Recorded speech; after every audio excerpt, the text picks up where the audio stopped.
गजानन गणाधिभूतसेवितं काप्तितं जम्बोफलचारुभक्षणम् उमासुतं शोकं विनाशकारिकं नमामि विघ्नेश्वरपादपङ्कजं। सरस्वती महाभागो विद्याकमललोचने विद्यारूपं विशालाक्षीं विद्यां देहि तो नमस्तुते। कृष्णाय वासुदेवाय हरे परमात्मने प्रणतः क्लेशनाशाय श्रीगोविन्दाय नमो नमः। अतुलितबलधामं हेमशैलाभदेहं दनुजबन्कृशानुं ज्ञानिनां अग्रगण्यं सकलगुणनिधानं वानराणामधीशं रघुपतिप्रियभक्तं वातजातं नमामि। सर्वमङ्गलमाङ्गल्ये शिवे सर्वार्थसाधिके शरणे त्र्यम्बके गौरी नारायणी नमस्तुते। आज श्रीमद्भागवत महापुराणाय दशमस्कन्धाय षष्ठ सप्तदश अध्याय। श्रीशुक उवाच थान्यादपि कृष्णस्य शृणु कर्माद्भुतं नृपं क्रीडा नरशरीरस्य यथा शौभपतिरहत। श्री सुखदेव गोस्वामी ने कहा, हे राजन, उन भगवान श्री कृष्ण द्वारा संपन्न एक अन्य अद्भुत कार्य सुनो जो दिव्य लीलाओं का आनंद लेने के लिए मानव जैसे शरीर में प्रकट हुए। अब सुनो कि उन्होंने किस तरह शौपति का वध किया। साल शिशुपाल का मित्र था। वह जब रुक्मिणी के विवाह में सम्मिलित हुआ तब यदुवीरों ने उसे जरासंध तथा अन्य राजाओं समेत युद्ध में परास्त कर दिया। शालू ने समस्त राजाओं के समक्ष प्रतिज्ञा की कि मैं पृथ्वी को यादवों से विहीन कर दूंगा। जरा मेरे पराक्रम को देखो। यह प्रतिज्ञा कर चुकने के बाद वह मूर्ख राजा प्रतिदिन एक मुट्ठी धूल फाँक कर भगवान पशुपति शिव की पूजा करने लगा। भगवान उमापति शीघ्र प्रसन्न होने वाले अर्थात आसुदेव कहलाते हैं। फिर भी उन्होंने अपनी शरण में आए शालू को 1 वर्ष के बाद ही यह कहकर तुष्ट कर दिया कि तुम जो वर चाहो मांग सकते हो। देवासुर मनुष्यानां गंधर्वो गर राक्षसाम अभेद्य कामगम ब्रोए सयान वृष्णि भीषणाम। शालू ने ऐसा यान सुना जो न तो देवताओं, असुरों, मनुष्यों, गंधर्वों, उर्वों और न ही राक्षसों द्वारा नष्ट किया जा सके और जो उसकी इच्छा अनुसार कहीं भी यात्रा करा सके तथा वृष्णियों को भयभीत करा सके। शिव जी ने कहा, ऐसा ही हो। उनके आदेश पर अपने शत्रुओं के नगरों को जो जीत लेने वाले मैदानों ने एक लोहे की उड़ने वाली नगरी बनाई जिसका नाम सौभ था और लाकर शालू को भेंट कर दिया। यह दुर्दभ्य यान अंधकार से भरा था और कहीं भी जा सकता था। इसे प्राप्त करने पर शालू अपने प्रति वृष्णियों की शत्रुता का स्मरण करते हुए द्वारका गया। हे भरत श्रेष्ठ, शालू ने विशाल सेना के साथ नगर को घेर लिया और बाहरी वाटिकाओं तथा उद्यानों, अट्टालिकाओं समेत महलों, गोपुरों तथा 4 दीवारियों के साथ साथ सार्वजनिक मनोरंजन स्थलों को भी ध्वस्त कर दिया। उसने अपने इस उत्कृष्ट यान से पत्थरों, वृक्षों के तनों, वज्रों, सर्पों, ओलों तथा हथियारों के साथ वर्षा की। एक भीषण बवंडर उठ खड़ा हुआ और उसने धूल से सारी दिशाओं को उछल कर दिया।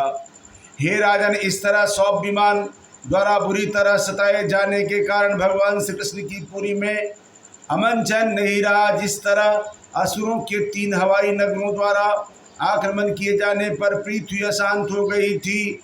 प्रद्युम्नो भगवान वीक्ष्य वाद्यमाना निजा प्रजा मां भृत्यष्ट भद्यादरो रथारूढ़ महाशया। अपनी प्रजा को इस प्रकार सताए जाते देखकर यशस्वी तथा वीर भगवान प्रद्युम्न ने उनसे इस प्रकार कहा, डरो मत। तथा वह अपने रथ पर सवार हो गया। रथियों के प्रमुख सेनापति यथा सात्यकी, चारुदेश, सांब, अक्रूर तथा उसके छोटे भाई और उनके साथ ही हार्दिक के भानुबिंद, गद, शुक और शारण अनेक अन्य प्रमुख धनुर्धरों के साथ कवच धारण करके तथा रथों, हाथियों और घोड़ों पर सवार होकर सैनिकों एवं पैदल सिपाहियों की टुकड़ियों से सुरक्षित होकर नगर से बाहर आ गए। तब सालों की सेनाओं तथा यदुओं के बीच रोंगटे खड़ा कर देने वाला भीषण युद्ध प्रारंभ हुआ। यह असुरों तथा देवताओं के मध्य हुए महान युद्ध के तुल्य था। प्रद्युम्न ने अपनी दैवी हथियारों से सालों की सारी माया को क्षण भर में उसी तरह नष्ट कर दिया जिस तरह सूर्य की तप्त किरणें रात्रि के अंधेरे में दूर हो जाती हैं। प्रद्युम्न के सारे तीरों के पूछले सोने के सिरे तथा लोहे के जड़ जो एकदम सपाट थे, उसने 25 तीरों से सालों के प्रधान सेनापति द्युमान को मार गिराया और 100 तीरों से सालों पर प्रहार किया। फिर उसने सालों के हर हथियारों को एक एक तीर से सारथियों में से प्रत्येक को 10-10 तीरों से तथा उसके घोड़ों एवं अन्य वाहनों को 3-3 बाणों से भेद डाला। जब उन्होंने यशस्वी प्रद्युम्न को वह चकित करने देने वाला और बलशाली ऐसा करतब देखा तो दोनों पक्षों के सैनिकों ने उसकी प्रशंसा की। मैदानों द्वारा निर्मित यह मायावी विमान एक क्षण अनेक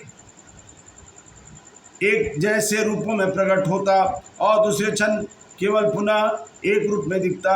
कभी यह दिखता कि कभी दिखता और कभी नहीं दिखता। इस तरह सालों के विरोधी यह निश्चित नहीं कर पाते कि वह कहाँ है।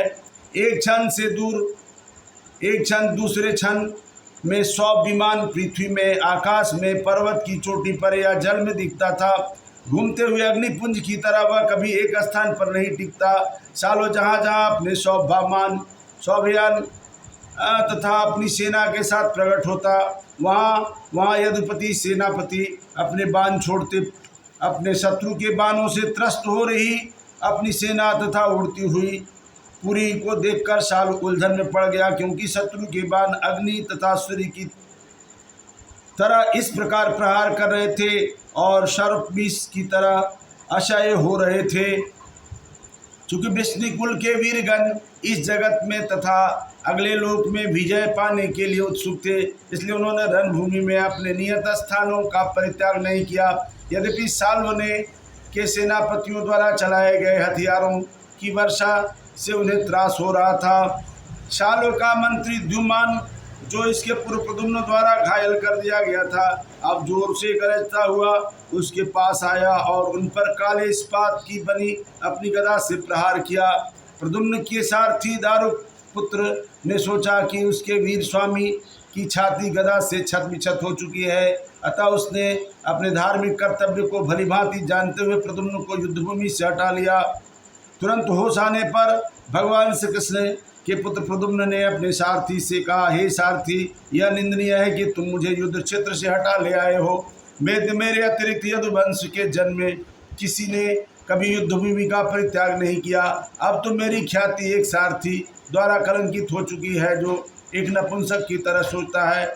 मैं अपने पिताओं श्री राम तथा केशव से क्या कहूँगा? जब युद्ध से यूँ ही भागकर मैं उनके पास जाऊँगा, मैं उनसे क्या कह पाऊँगा जो मेरी प्रतिष्ठा के अनुरूप हो? निश्चय ही मेरी भाभिया मुझ पर हंसेंगी, कहेंगी, हे वीर, यह तो बताओ कि किस तरह इस संसार में तुम्हारे शत्रुओं ने इस युद्ध में ऐसा कायर बना दिया। सारथी ने उत्तर दिया, हे दीर्घायु, मैंने अपने निर्दिष्ट कर्तव्य को अच्छी तरह जानते हुए ऐसा किया। हे प्रभु, सारथी को चाहिए कि जब उसका स्वामी संकट में हो तो उसकी रक्षा करे। स्वामी को भी चाहिए कि वह अपने सारथी की रक्षा करे। इस नियम को मन में रखते हुए मैंने आपको युद्ध स्थल से हटा लिया, क्योंकि आप अपने शत्रु की गदा से आहत होकर बेहोश हो गए थे और मैंने सोचा कि आप बुरी तरह घायल हो गए हो। इति श्रीमद्भागवत महापुराणाय दशम स्कंदाय षष्ठ सप्तसहस्र अध्याय। प्रेम से बोलिए वृंदावन बिहारी लाल की जय, अयोध्या राम लला की।